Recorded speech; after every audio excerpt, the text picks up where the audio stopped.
Welcome to my channel. I'm Elizabeth Liz Muschett, and we are the Astrology Star Sisters today. And we are talking about the Libra New Moon. And my colleague and friend, Madam Simon, is joining me today. Welcome, Simon. How are you today? Oh, I'm hanging in there. How are you? Good, good. The season's changed. Boy, can I feel it. Yeah. Madam Simon is an archetypal astrologer, tarot reader, and visionary artist. I'm an astrologer, author, intuitive, and Madam Simon's website is iconalchemy.com, and my website is alightpath.com. I almost forgot your website there. So we're talking about the Libra New Moon, and this image my son in Puerto Rico took of the night sky a few nights ago. So for the new moon at the balsamic moon, which is just before the new moon, I like to write down what I would like to release. And then at the sliver of when we can see the first sliver of moonlight just after the new moon, it's usually a day or so after, then I write my desires and intention and light a candle to ignite my intentions. And I know Madam Simon does something different, so I'll let her share what she does. Well, I just really like to use the dark of the moon as a time to meditate on the themes of that new moon. Um, and then in the process of that, kind of just letting those ideas, those concepts percolate in my brain. Um, that's what's going to give me the understanding of what I'm going to work toward during the lunar cycle. Okay. So, some people are definitely going to, want to write down their intentions. Um, for me, it's more a matter of like, this is my ongoing focus. Um, and so it doesn't simply go with like writing down intentions for me. A lot of times it's literally like, oh, this is going to shape my to-do list. um, and so constantly at the beginning of the lunar cycle, I'm writing down various notes, but it's not so much in the form of, oh, here are some intentions to set, and that's what I'm going with. Well, and I really like it and appreciate that you have a different view in how you do it. So it gives our audience choices, and they might even add their own way to do something. So be creative with it. So we're talking about the sign of Libra. Libra is a cardinal modality. It's about initiating, begins a new season, and this season is fall. It's an air sign about communication and intellectual, ruled by Venus. The new moon is a good time to begin a new project, and Libra is about harmony and balance. And I know Simon can add some to that for us. um so Libra um seeks beauty, seeks harmony, seeks balance, yes.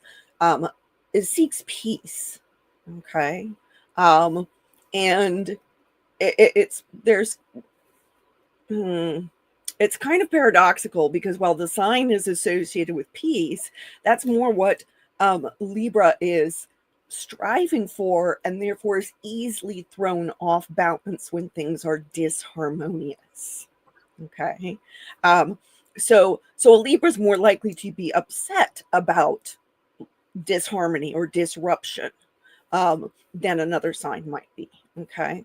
Um, and so it's one of those things where yes, the peace is what we're striving for, but we don't always embody that. Okay. um it should also be noted that the sign of Libra um its symbol is the scales, which is unusual in the zodiac. The majority of zodiac symbols are either animals or, in a few cases, humans, or bipedal beings. Okay. And um, so Libra is unique in having that set of scales be its symbol. Okay. And those scales don't simply represent balance, um, but more importantly, fairness, justice. Okay. Um, it is a social sign.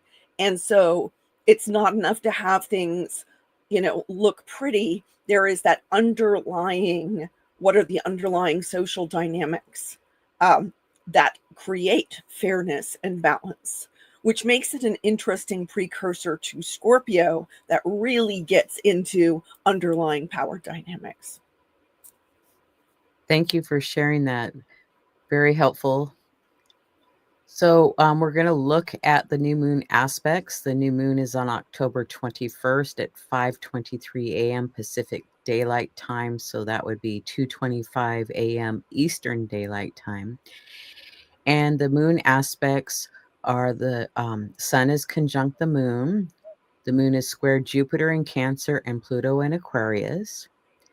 The moon is quincunx Saturn in Pisces, Neptune in Aries, Uranus and Sedna in Gemini, and the moon is opposite Chiron and Eris in Aries. So can you break some of that down for us, Simon? Okay, well, every new moon is conjunct the sun. So that's our starting point. And this one is in the late degrees of Libra. So both the sun and the moon have already had some time to experience and explore what Libran themes are. Okay. This new moon is square Jupiter in Cancer and Pluto in Aquarius, loosely square Pluto in Aquarius, but actually, it's kind of 6 of 1/2 dozen the other now that I'm looking at the degrees. And then is opposing Chiron and Eris in Aries. So this is a mostly Cardinal Grand Cross, which we'll get into further a little later. The quincunx to both Saturn in Pisces and Neptune in Aries, and Uranus and Sedna in Gemini, that's forming a yod. And we will also discuss that a little further. So there's not a whole lot I can add here until we actually really get into the individual aspect patterns. Okay, so we'll go. I think the yod is next. Nope, we got the Cardinal Grand Cross, so I'll let you go. Okay. So first, this opposition to Chiron and Eris in Aries. That Chiron Eris conjunction has been going since around late April or into May. May, I think, was the first exact conjunction of the two.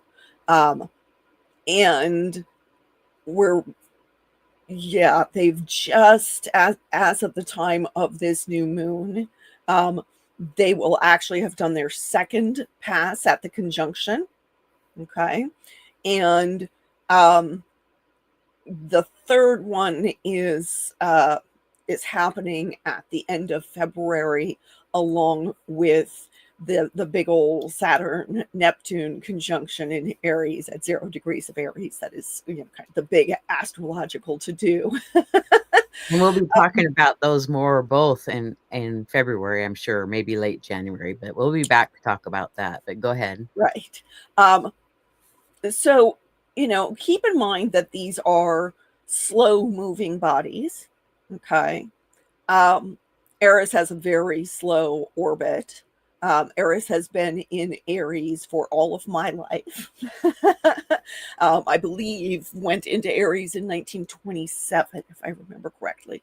And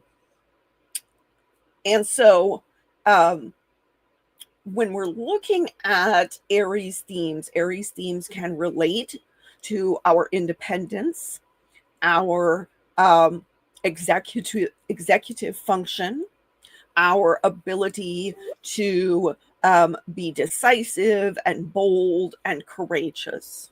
Okay. And the Aries Libra polarity then helps us to understand the balance that needs to occur between the individual and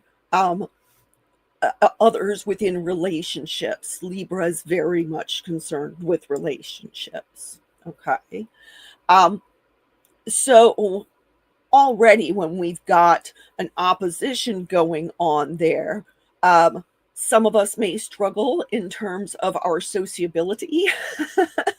um, you know, and anything involving Aries, because it's ruled by Mars, tempers can sometimes be short when Aries stuff is being triggered.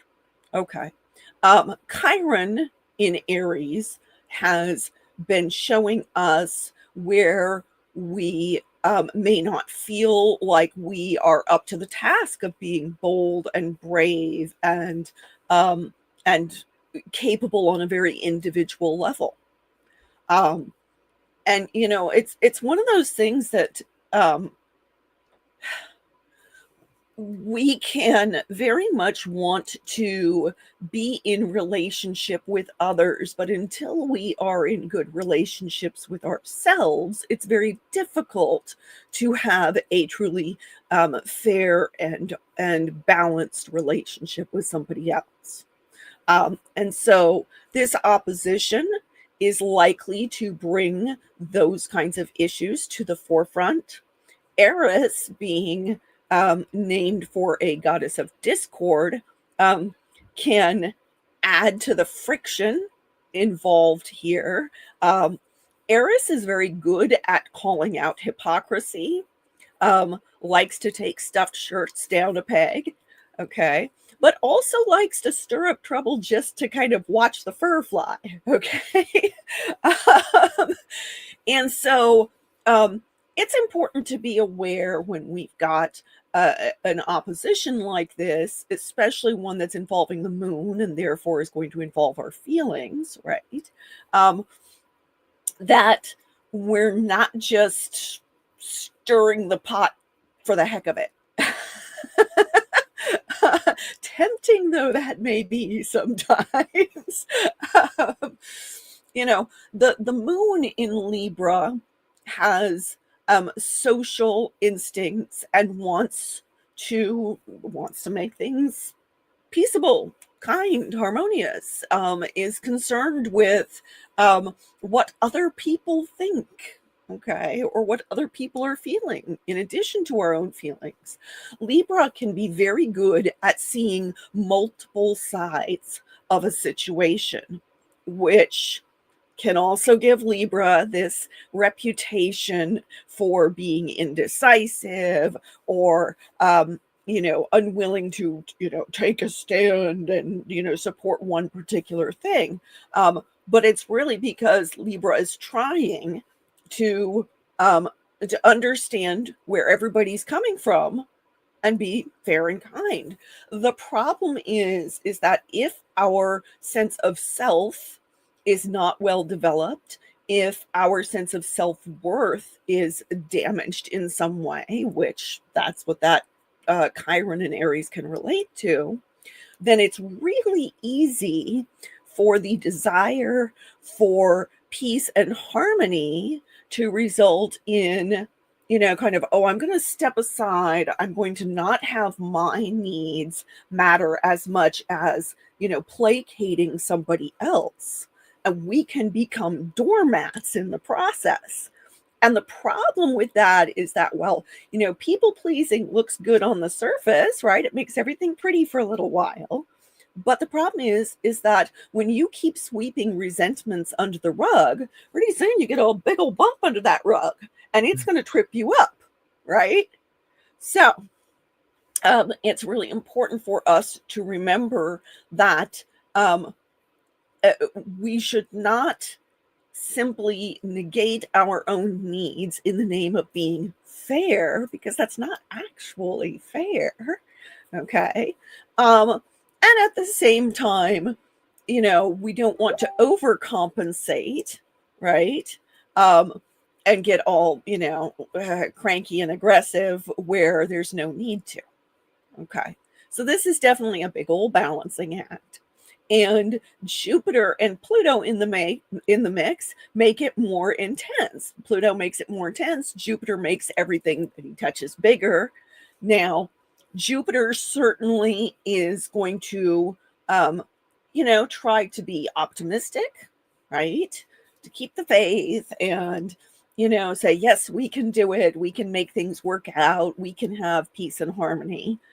But Jupiter is applying to that opposition with Pluto. Now, that opposition isn't going to perfect for a while. Jupiter's going to retrograde back and then go forward again, and that's going to take a while. But, there still is this underlying tension there. Okay. Now, Pluto can relate to power, can relate to institutional power in particular. Pluto is an outer planet, and that's a generational force, slow moving. Okay. And definitely relates to kind of the undercurrents going on in society that, okay, we may not be having interactions that are Plutonian on a day-to-day basis, right? And yet there's that kind of underlying current that's going on. Okay. And then when we get transits like this, that brings that stuff, bubbling up to the surface. Okay. Pluto definitely is a planet that relates to oligarchs, relates to wealth and power, yes, relates to things like organized crime. Okay, so when there are Pluto transits like this, we should be a little bit more aware of our surroundings if we are walking around in dangerous places, right? Okay. But Pluto also shows us what is rotten and ripe for composting. Okay. Pluto is about cycles of birth and death and rebirth. Okay. And so when we're experiencing Plutonian energies being brought up to the surface by a transit like this, we're more likely to experience some intensity in our emotions. Things that we might view as taboo are more likely to come up to the surface. Okay.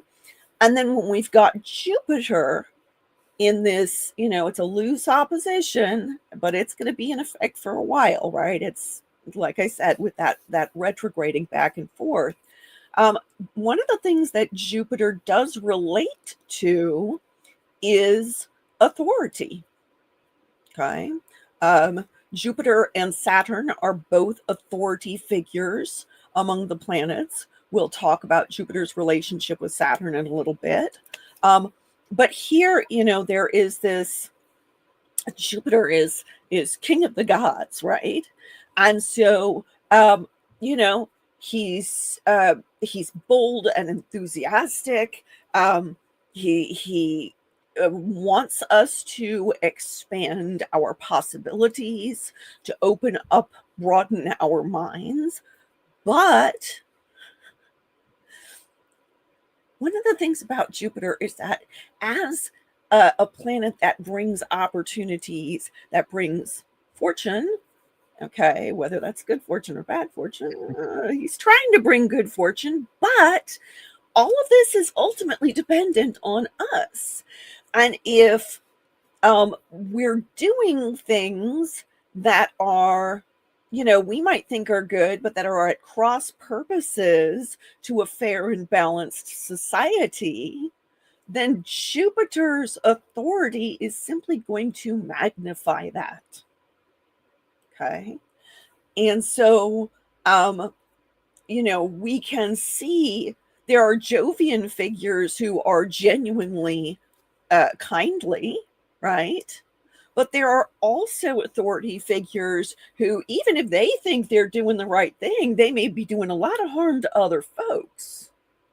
Okay.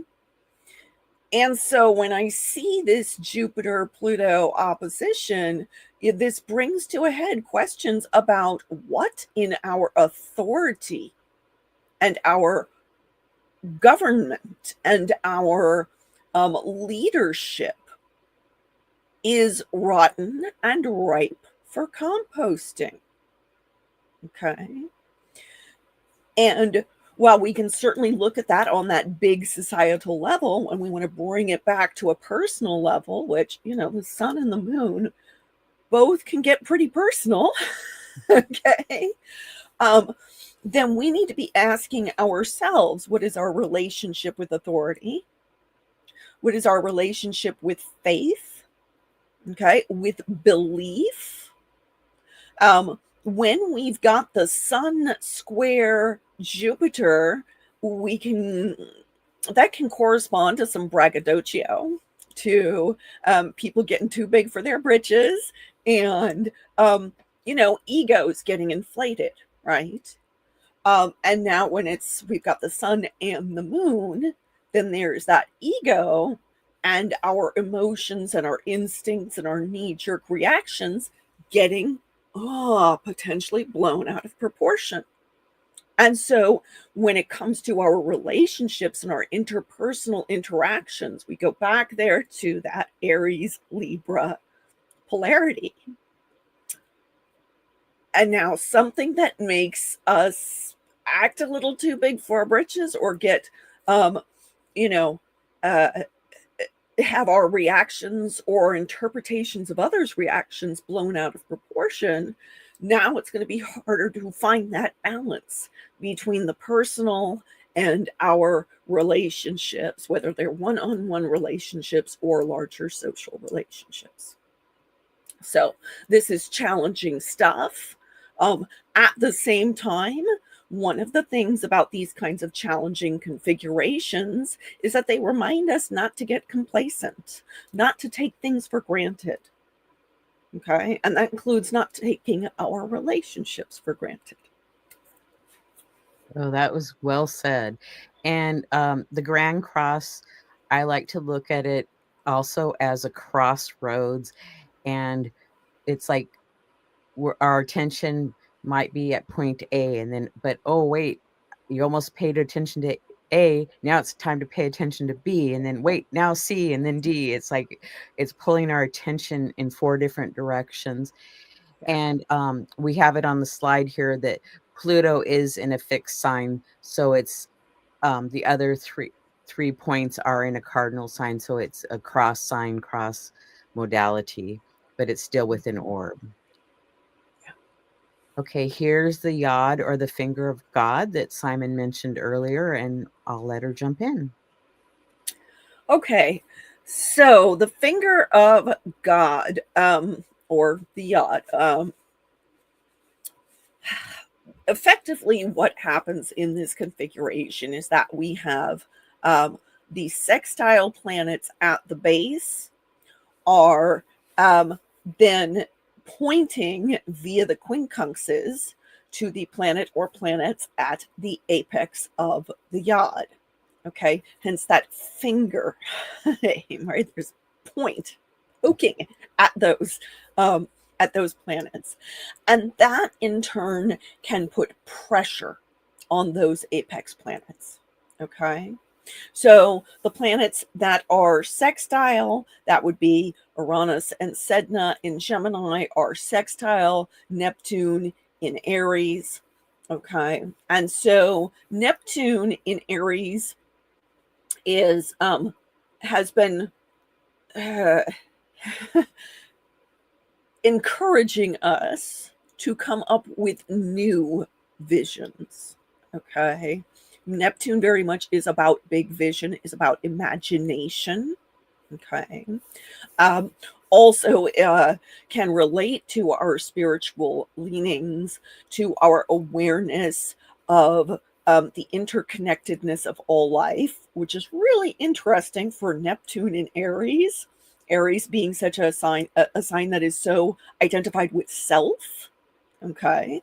And yet here's this planet that is like, oh, but yourself is connected with everything else, right? And when Neptune was in Pisces, okay, we could like really feel that, like we're all in this, this boat that's getting tossed about on a big old ocean. But with Neptune in Aries, there's kind of a push-pull there because Aries is so individualistic. Okay. And so I'm inclined to think that one of the things that Neptune in Aries is encouraging us to do is to recognize the consequences of big world forces on an individual level. Okay. Which is kind of intense. Okay. And then that Neptune in Aries is sextile Uranus and Sedna in Gemini. Uranus, the great rebel, the great change maker, the great liberator, the great disruptor. Okay. And so the vision of Neptune in cahoots with Uranus then makes that vision, our imaginations, disruptive. Okay, disrupting the status quo. That is what that is all about. For better or for worse. Okay. And then, of course, with Uranus conjoining Sedna, Sedna very much relates to themes of, moving from helplessness into power. Okay. One of the problems that we as a species experience is that we can look at situations that are very big, that are very frightening, and say, I can't do anything about it. We throw up our hands, okay? And learned helplessness is very much a thing, especially for people who are already feeling beaten down by their circumstances, okay? Which is an unfortunately large amount of the human population. Okay. Whether that is, how do I pay for my groceries? How do I pay rent? How do I keep my family, safe and secure? How do I, deal with health emergencies? All of that. Okay. All of those things right now, a whole lot of people are feeling pretty beaten down by. And one of the things that happens when we repeatedly experience that kind of a chronic stress, okay, is that we come to feel like we cannot possibly change our circumstances. We accept it. We go, that's just the way it is. By the way, that's my most hated phrase in the English language. That's just the way it is. No, it's not. Okay. I have Uranus at my ascendant, so that might have something to do with my opinion on that. But Uranus is like, oh, hell's no.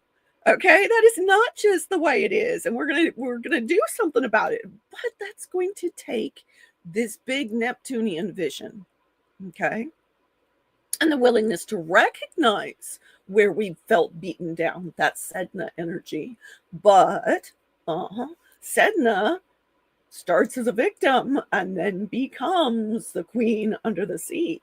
Okay. The one to whom humans have to go in order to get, to pray for a good hunt. Okay. And so it's really important for us to recognize that just because we have felt powerless, just because we've felt powerless for a while, doesn't mean that we are not capable of finding and stepping into our power. Okay. But those are really big themes. That's big picture stuff that takes a long time to integrate. Okay. Yes, Uranus can bring us like kind of, sudden insights. That's a great thing Uranus is capable of and can definitely turn things on a dime, but still is an outer planet. Okay. These are still long-term themes to be dealing with. Whereas the sun and the moon, the two lights, okay, the sun, our core sense of consciousness and purpose, what we're here to do, and the moon, our tender feelings, our instincts, our knee-jerk reactions to things, but also our bodily awareness, okay, and that subconscious understanding of life. Those two it's like, oh, we're getting like this major download of information from Uranus and Sedna and Neptune, but it's a lot to handle. Okay. These are certainly things that can push us in the right direction, but we still have to be able to process the information. Okay. And there are definitely times, especially when you're getting, a big amount of information, when you're like, no, my brain is full. I can't take anymore. Right. So, I can relate to that. oh, yeah. Oh, yeah. So if you're feeling like it's all a bit much at the moment, recognize that simply is part of the cosmic weather at the moment. This too shall pass. And give yourself extra time and space for processing. Anytime that we've got the sun and moon in hard aspect, that tends to require that we give ourselves a little extra time to deal with our feelings about things and to try to make sense consciously of the things that we're feeling unconsciously. Okay. Thank you.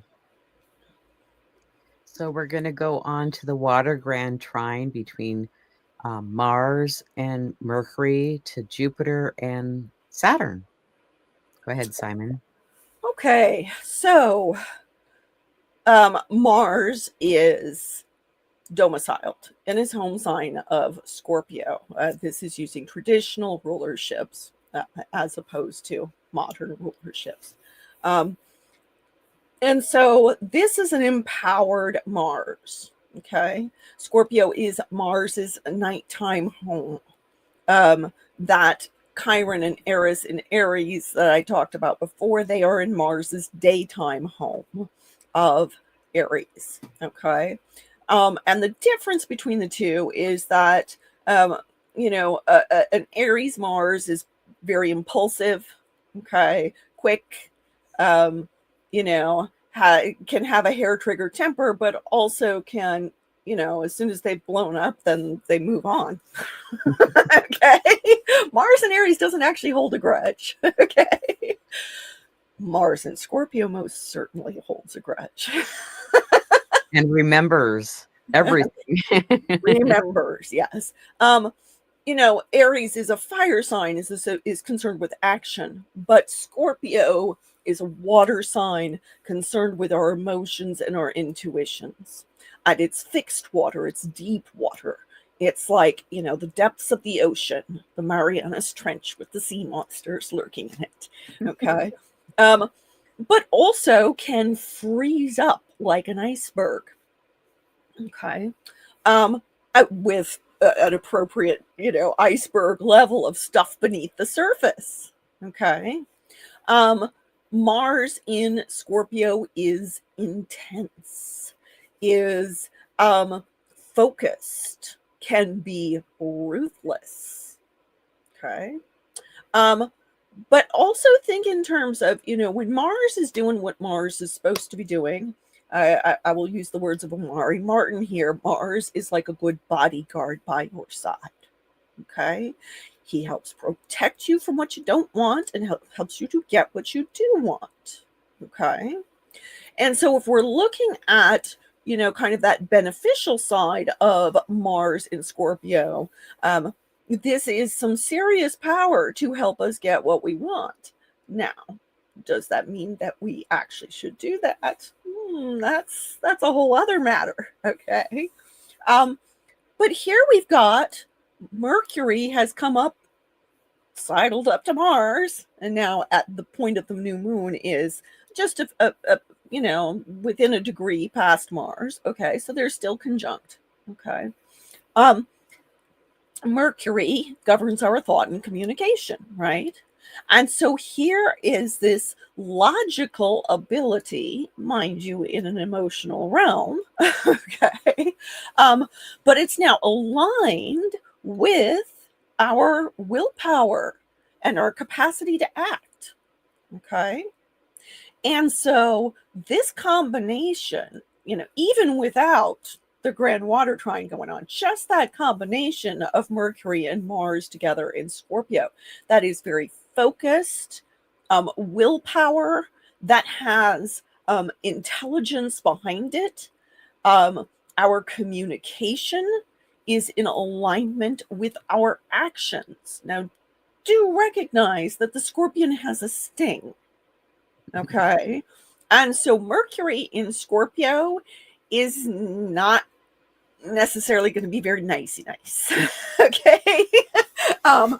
Which is a little bit problematic against the backdrop of a Libra new moon, right? That Libra new moon wants peace and harmony and fairness and justice. And that Mercury in Scorpio with Mars in Scorpio is like, brutal honesty, right? Yeah, don't ask if you don't want the truth. Right. Do not ask me things you do not want to hear. Okay. So that can be challenging. Okay. And we've got then this grand water trine going on where Jupiter, remember I said Jupiter likes to make things bigger. Jupiter's so enthusiastic. Jupiter's like, yeah, this is great. Mercury and Mars have a plan and are going to execute that plan. And that plan might be a little extreme or a little intense. But Jupiter is kind of like, along for the ride. And do recognize that Mercury is a trickster figure. Okay. Mercury tends to aid and abet whatever Mercury is hanging out with. And Mars is a malefic. Malefic planets are not inherently bad, but they do tend to extremes. Okay.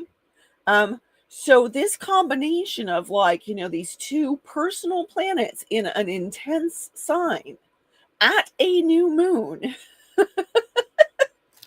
that's already a little extreme. And then you got Jupiter being like, oh yeah, let's do all the emotion stirring things. Because remember, this is a grand water trine. Now, Jupiter is in the sign of Cancer, the sign of Jupiter's exaltation, ruled by that new moon. Okay. Now, that new moon is answering to Venus, who, like Mars, is domiciled. Okay. She is in her home sign. So that's good. Venus can help temper things a little bit here, right? But we've got not just that Mercury, Mars, and Jupiter in water signs, we got Saturn. And Saturn is the greater malefic. So we've got two malefics in a grand water trine. That can make things go a little extreme, a little off the rails. Okay. Now, can we harness this energy and make good use of it? I think so, but we need to be mindful. We need to be really paying attention, because when you've got a grand water trine, that's a lot of big feelings, and it's a new moon. Big feelings. Okay. So that combination can have us swimming in some emotional depths. Okay. It can help us when it comes to intuition. We may get some big intuition hits at this time. Do keep in mind that Saturn can help us to be more mature and structured in our emotional responses to things. Okay.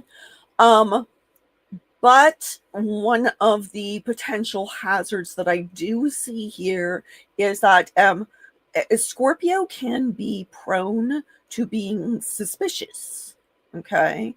Because Scorpio senses, intuits things going on underneath the surface. And if anybody's up to no good, okay, the Scorpio is going to zero in on that, right?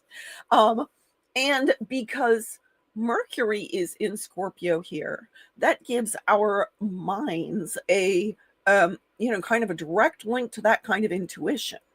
Okay. Um, which is good if we're trying to, to protect ourselves from people who don't have our best intentions at heart. But at the same time, if we misread any of what's going on, which is a lot easier to do when big feelings are involved, now that can create some havoc. And like I said, 2 malefics in the Grand Water Trine make it more prone to extremes, especially with Jupiter making it all bigger. So it can be useful for getting projects done. Okay. It can be useful for focusing and directing our willpower, because Saturn brings a certain level of structure and maturity to this combination.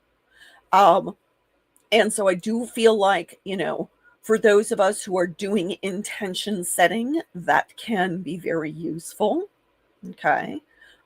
Scorpio is a fixed sign. It has follow through. I do want to mention that this Grand Water Trine is actually, it's kind of overlapping with the Grand Water Trine that was occurring at the time of the lunar eclipse. Okay. The lunar eclipse in Pisces in September, which was conjoining Nessus and the North Node, and was Black Moon Lilith was in the position where Mars and Mercury are now. And of course, they were trying with Jupiter. Well, Lilith has moved on a bit, but she is still in Scorpio. And Mercury and Mars are going to be conjoining her. Okay. They're both headed into those conjunctions. Okay. So this Grand Water Trine is going to be in orb for a little while, despite, Mercury will be the first to leave. But it's getting reinforced by that ongoing trine with Lilith and, the North Node and Nessus, that now Lilith is now moved more tightly into the trine with Saturn. Okay. So we've got this kind of like, there's underlying background stuff reinforcing this big old water trine. And so it's got influence in lots of places. Lots of areas of life that can be touched by this. So it looks like this is a good opportunity to address if your emotions are running high, and if you need help with processing that, to seek out help, or just give yourself the time to work through that. And also, from what you mentioned, back last month when the eclipse was happening, you could be revisiting some of that again. It's like taking another layer off of that. Right. And Lilith tends to add to the willfulness in any equation. And we've already got big willfulness with Mars in Scorpio. So just be aware of that, because, what our will wants to do versus what, say, our logic wants to do, or what our, our conscious sense of purpose wants to do. The sun, that light of consciousness, is like, oh yes, I wish to be kind and peaceful and harmonious and facilitate these things in my relationships. And this combination of Mars, Mercury, and Lilith all in Scorpio is like, oh, do you now? So, and maybe some exercise would help, or a nice long walk, or go throw rocks in the ocean or a lake or something, to use it in a constructive way instead of a destructive way. Yeah. Anytime we're dealing with Mars transits, it can be really helpful to get some exercise, and just find ways to push some of that energy through our bodies in kinder ways than maybe our first impulse is. Exactly. Well, thank you for sharing that. Now we're going to look at the two mini grand trines. One's between Juno, Pallas, and Ceres, and the other one's between Uranus, Sedna, Neptune, and Pluto. And that one's been active for several months and will continue to be active for several more months. Yeah, that one has actually been active since this time last year. Actually, before that, I think since August of last year. And it's going to be going on into, I believe, 2027. So that minor grand trine is, the hallmark of this period of a few years. Okay. And I mean, that makes sense given what we're seeing going on in the world right now. I do feel like it definitely corresponds to, among other things, all of the protests we're seeing all over the world. I mean, all over the world. I've I recently saw somebody had assembled footage from many countries where there have been protests going on, and it's kind of impressive, actually. Neptune in Aries, like I said, is concerned with the big vision, but in Aries specifically, Aries is youngest sign. It's the beginning of the zodiac. And so it's not just a big vision, it's a big vision for something new. It's Neptune at the beginning of the zodiac, with quite a long ways to go before coming back around again. And Neptune here in cahoots with Uranus and Sedna, and Pluto. The Uranus Pluto trine in particular encourages big change, encourages transformation, death and rebirth, and in particular revolution. Okay. Now, one of the things I do want to remind everybody about, anytime I say that word revolution, what is its root? Its root is to revolve. And so if we're actually looking for something new, revolution does not actually bring something new. It takes us around the circle and back. Okay? And so, we have to be aware that if we wish to transform our lives, transform our world for the better, we can't just keep going in that same circle. Right? And there is a real strong potential for that here, which I do feel like the Neptune and Aries can help temper, can help us to see that, okay, yes, there are some things from the past we still wish to keep. There are things that are new that we desire, but we need to not wind up going right back into the same old rut, right? So I do feel like this minor grand trine has some excellent potential there as a result of Neptune being in Aries. I also think that Sedna is really helpful here because, as I said, she relates to that narrative of victimization that then goes into the watery depths and becomes empowered. Okay. And I think that this is something very, very unusual when we're looking at this particular combination, and in particular, the Pluto-Uranus synodic cycle. Okay. We had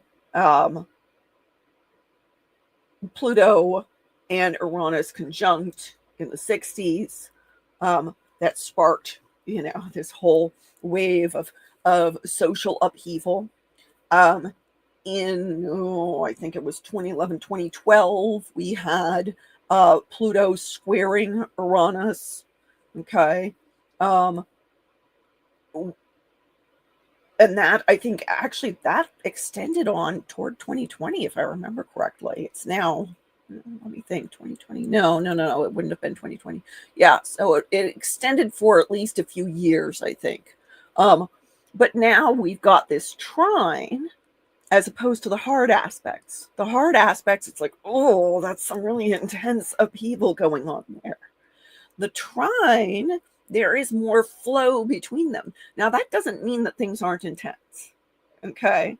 When you've got outer planets in these supportive aspects together, that supportive aspects can seem nice, but they also increase the interaction, the way that these planets are supporting each other. That doesn't actually mean they're supporting us. Exactly. So I think Sedna in this mix, she's got like an 11,000 year cycle. So it's unusual to have her within this context, right?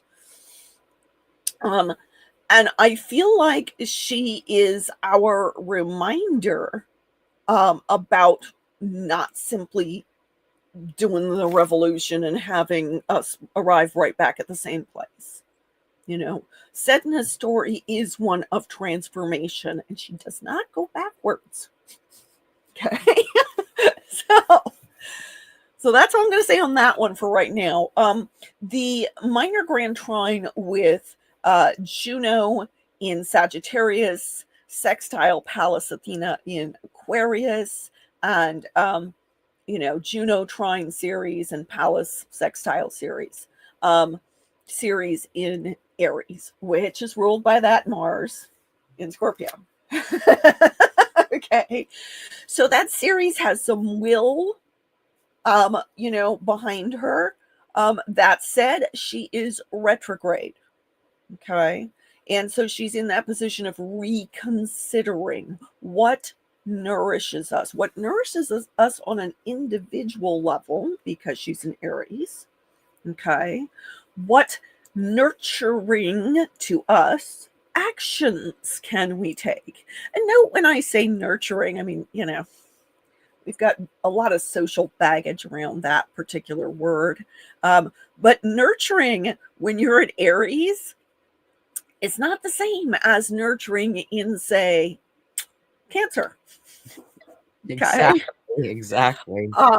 Nurturing in Aries may be, in order for me to feel safe and secure and like my needs are being met, I need to go out for a run or lift some weights. Or I need to do things that affirm my identity. Okay. So, that's going to be a very different thing than, let's say, the, Pallas in Aquarius. Aquarius is more concerned with the group, okay? And specifically group strategy, okay? Now, one of the things that Aquarius is known for is having a concern with causes, okay? And if we combine that with Juno in Sagittarius, Juno is concerned with what are we committing to. And in the sign of Sagittarius, which is ruled by that Jupiter in Cancer, who is answering to that new moon, okay? Sagittarius is very much concerned with our beliefs and our ideals. But since Jupiter is in Cancer, one of the things I do think that we should be paying attention to, any of the aspects, any of the transits that are being affected by Jupiter right now. Cancer is a sign that is kind of a homebody, can be tribal, is concerned with small, close-knit groups. Okay. And so when Juno is answering to Jupiter here, our beliefs are being shaped by the close-knit group and vice versa, right? So I really see this minor grand trine as being excellent for those of us who wish to find allies in causes that that have a direct impact on our own sense of safety and security and well-being. Okay. Now, that can be very beneficial to our causes. That can be very beneficial for, doing what we think is going to protect our interests and those of the people that we love. But this combination, along with that grand water trine, does suggest to me that people are likely to get a bit more tribal, that they're likely to be far more concerned with what is beneficial for their particular group. Now, can that be beneficial to society at large? Sure, if we make it so. If we're mindful of that. But if we're being motivated by suspicion and ruthlessness, going back to that Mars and Scorpio, yeah. None of these transits are inherently good or bad. They all have potentials. What we do with that potential is up to us. I agree with that. So we have some other aspects here. We have Venus opposite Ceres and square to Hygeia and Pholus. And Venus is trine to Pallas Athena. So go ahead.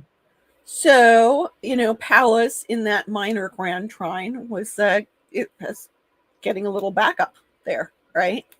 Our willingness to be strategic about the causes that we are involved in, our concern for the well-being and evolution of society at large and humanity as a whole, that is getting backed up now by Venus domiciled in her home sign of Libra. Okay, so that's an empowered Venus. She wants things to be peaceful and kindly. Okay, she wants good relationships. She wants fairness and balance and justice. Okay, but she is facing down Ceres in Aries, who is like, but I need to take care of my needs. All right. So again, we go back to that Aries Libra polarity. What is the balance between individual well-being, individual needs and concerns versus those of our relationships, as well as the larger social harmony. Okay. Aia in Cancer is, ever since she's entered Cancer, she has put the emphasis on what is going on with our emotional well-being. Okay. She shows us both where there is potential for problems in terms of how our emotions affect our health, how our home environment affects our health, how our family dynamics affect our health, but also then can show us, what are the things that can potentially help with those issues, how can we find the balance between being self-protective, which Cancer is, okay, but also nurturing and caring toward others around us. And most importantly for Cancer, creating safe emotional space. Okay. Creating a space that in which people are able to feel what they feel, be emotionally vulnerable, okay, and not be judged for it, not be harmed by others simply for feeling what they feel. Okay. And when you think about Venus in Libra, remember I said Libra wants things to be like nice and harmonious, and can unfortunately have a tendency to try to make things look nice on the surface while stuffing stuff underneath that surface. Okay. And so when we've got this kind of a challenging aspect going on between Venus and Aia in Libra and Cancer, it does suggest the potential for tensions under the surface, especially in family situations. And the very real potential that we are going to try to gloss things over just in order to, make things look nice. Okay. And remember, like from a Libran standpoint, if things are disharmonious, even in a way that wouldn't bother, say, an Aries, right? Or a Scorpio. Okay. But to that Libra, that's really uncomfortable. We should not, simply dismiss Libra's concerns about those things, just like, oh, you're worrying about things that are so small. Well, Libra, remember, it's the sign that follows Virgo. And Virgo is very concerned about details. Well, now Libra is concerned about those details, but it's on that, that mental level and that social level. Okay. Sam Reynolds has said that Libra sees beauty at the molecular level. Well, that also says to me that Libra sees disharmony at the molecular level. Okay. And so we need to be aware that things that might not be a big deal to us personally could be a very big deal to somebody else. And, in the interests of fairness, recognizing that their values are going to be concerned with that seemingly small thing, if we want to be fair and equitable, then we have to recognize that those values are every bit as important as our own. Okay. Now, that doesn't mean that we can automatically solve it for somebody by stuffing our own stuff under the surface, and indeed we should not. But having some consideration for the things that seem small, but in fact could be very big to somebody else, that's an important part of this equation. Pholus in the mix. Pholus is a centaur. Centaurs hang out around between Saturn and Uranus. And they have kind of wacky orbits, and they have qualities of asteroids and comets, and they're kind of hard to define. Okay. And they're a bit wild, and that's what a centaur, mythologically speaking, is. It's half human, half horse. It has some elements of humanity, but it also has this wild quality to it. Okay. And in the case of Pholus, Pholus is one of the less violent of the centaurs. Pholus is a little bit more akin to Chiron in that sense. Pholus was a haruspex, did divination, and therefore is, among other things, associated with hidden or unknown or unusual gifts. Okay. The qualities within us that we may not normally recognize, but then that in fact have some very useful capabilities should we, choose to tap into them, should we choose to recognize them.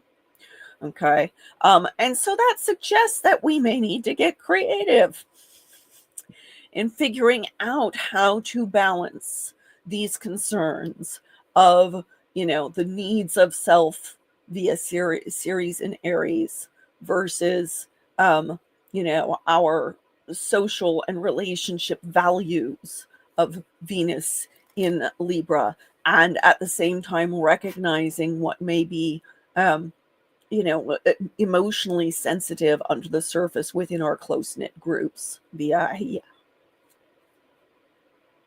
Thank you. So the lunar phase family or gestation phase uses the 4 lunar phases: new, first quarter, full phase, and third quarter.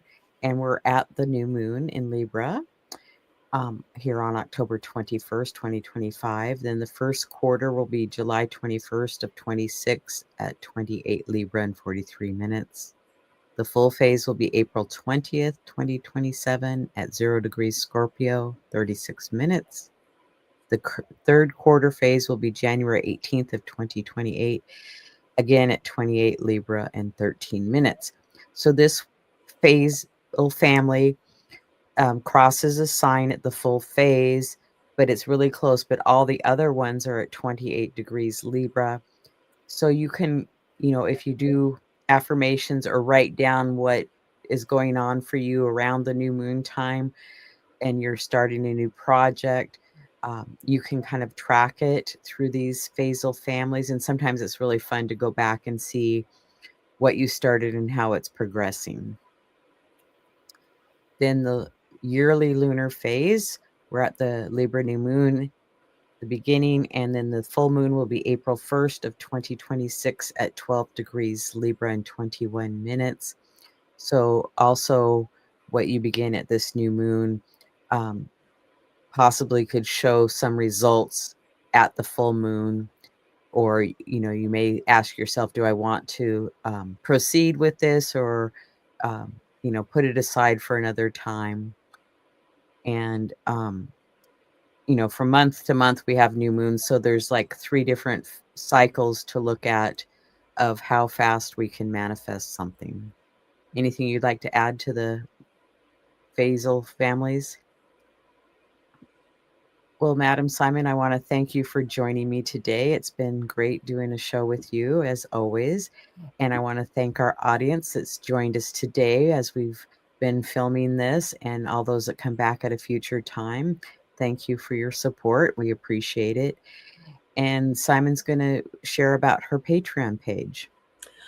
So I write about the astrological transits, and I do artwork in connection with those transits. It varies in terms of my scheduling with that, but I usually have posts coming out every week. And I also do custom astrological art for my patrons. So if you're interested in that, feel free to join my community there. Also, I am a consulting astrologer like Liz. And if you wish to schedule a consultation with me, you can do so at iconalchemy.com. And like Simon said, I do consultations. I have a newsletter and a YouTube channel, so you can contact me at alightpath.com. There's quite a variety of shows to go back and check in our archives. And weekly we have new shows. The Astrology Star Sisters have several different shows. And then I do a few shows with Justin, but we look forward to having you back and joining us in the future. I will be on Talk Cosmos talking about the Libra New Moon with the archetypal symbols on October 19th at 1 p.m. And I want to thank our sponsor, Astro Peregrine Software, an astrology software program for Mac and Windows. And you can find out more information on that astrology software at astroperegrine.com. And Simon, I want to say thanks again. Thank you for having this. Yeah, and we'll say goodbye to everybody now, and we'll see you all next time. Bye.